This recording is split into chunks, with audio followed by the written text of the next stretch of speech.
Hello बच्चों, चलिए अपने प्रश्न को पढ़ते हैं। इसमें लिखा है +1 × 10⁻⁻⁶ तथा -1 × 10⁻⁻⁶ के दो बिंदु आवेश परस्पर 2 सेंटीमीटर की दूरी पर स्थित हैं।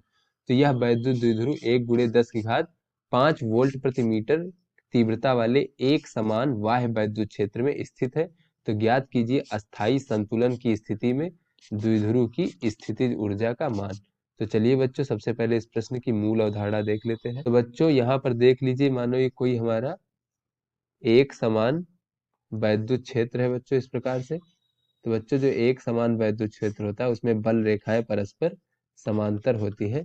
तो यहाँ पर मान लीजिए बच्चों, कोई हमारा एक द्विध्रुव रखा हुआ है इस क्षेत्र में। तो बच्चों, जो द्विध्रुव होता है वो दो समान परिमाण के तथा विपरीत प्रकृति के आवेशों से मिलकर बना होता है। तो यहाँ पर मान लीजिए -Q और +Q से मिलकर के ये हमारा द्विध्रुव बना हुआ है तथा इन दोनों आवेशों के बीच की दूरी d है। तो बच्चों, द्विध्रुव का आघूर्ण -Q से +Q की ओर इस प्रकार से होगा बच्चों। इसे हम P वेक्टर से प्रदर्शित करेंगे। और बच्चों, इसका मान होता है आघूर्ण का मान Q×d, आवेश का मान तथा उनके बीच की दूरी।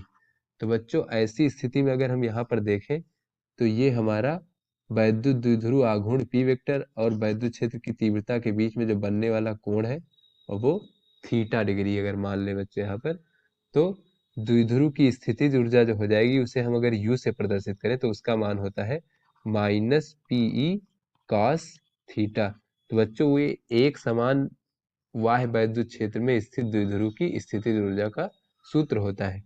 तो चलिए बच्चों, अपने प्रश्न को हल करते हैं। तो बच्चों, इसमें कहा जा रहा है कि द्विध्रुव अपने अस्थाई संतुलन की स्थिति में है, तब स्थितिज ऊर्जा ज्ञात करना है। तो बच्चों, मान लीजिए ये हमारा वैद्युत क्षेत्र की तीव्रता इस प्रकार से थी, इस दिशा में।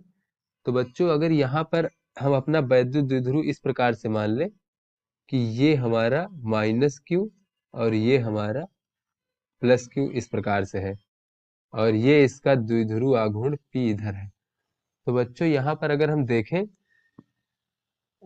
कि इस पर जो लगने वाला बल होता है बच्चों, एक समान वैद्युत क्षेत्र है तो दोनों आवेशों पर लगने वाला बल F = E×Q, ये बराबर होगा बच्चों, बराबर परिमाण का बल लगेगा।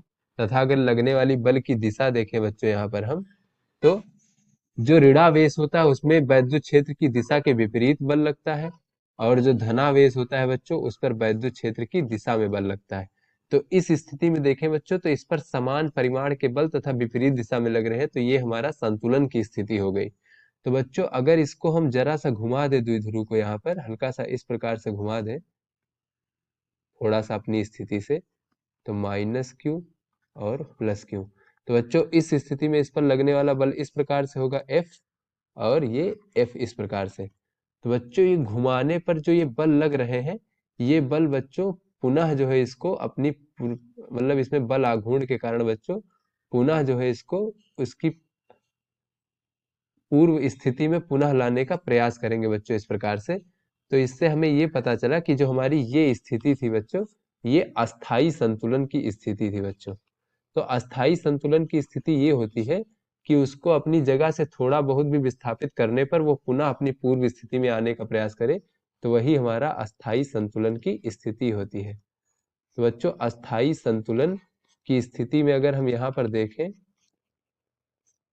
स्थिति में अगर देखें बच्चों, तो जो हमारा द्विध्रुव आघूर्ण P वेक्टर था और वैद्युत क्षेत्र की तीव्रता, इन दोनों के बीच जो बनने वाला कोण का मान है बच्चों यहाँ पर, वो थीटा का मान देखें, तो बच्चों ये हमारा वैद्युत द्विध्रुव आघूर्ण की दिशा हो गई और ये हमारा वैद्युत क्षेत्र की दिशा हो गई।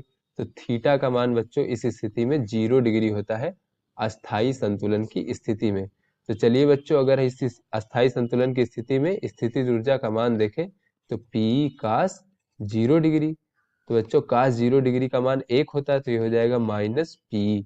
तो बच्चों, -P का मान होता है यहाँ पर, जैसे कि हमने मूल अवधारणा में देखा, आवेश गुणे उनके बीच की दूरी। तो ये हो जाएगा Q×d और ये E। तो चलिए बच्चों, Q, D और E का मान रख देते हैं, तो ये हो जाएगा माइनस का Q का मान हमें दिया गया है बच्चों 1×10⁻⁶ कूलाम।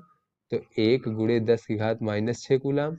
उसके बाद बच्चों D का मान हमें दिया गया है 2 सेंटीमीटर। तो इसे लिख सकते हैं बच्चों 2×10⁻⁻2 मीटर, मीटर में परिवर्तित कर लेते हैं।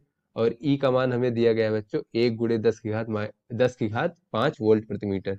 तो 1 × 10⁵ वोल्ट प्रति मीटर। तो बच्चों जब हम इसको हल करेंगे तो हमें U का मान प्राप्त हो जाएगा -2 × 10⁻³ जूल। बच्चों ये हमारी स्थितिज ऊर्जा का मान प्राप्त हो गया द्विध्रुव की अस्थाई संतुलन की स्थिति में।